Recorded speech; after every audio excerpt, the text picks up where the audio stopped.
In front of me is INFINIX Hot 50, and today I would like to show you how you can add photos to text message.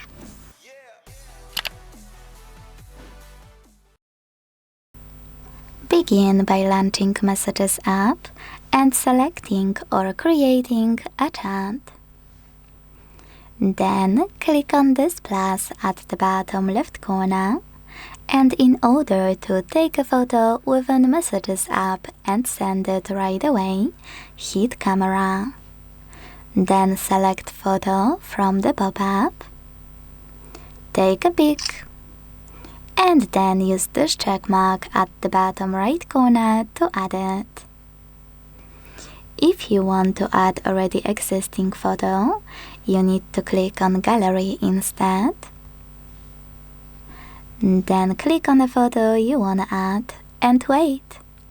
Thanks so much for watching. If you enjoyed this video, leave a like, comment and subscribe. Bye!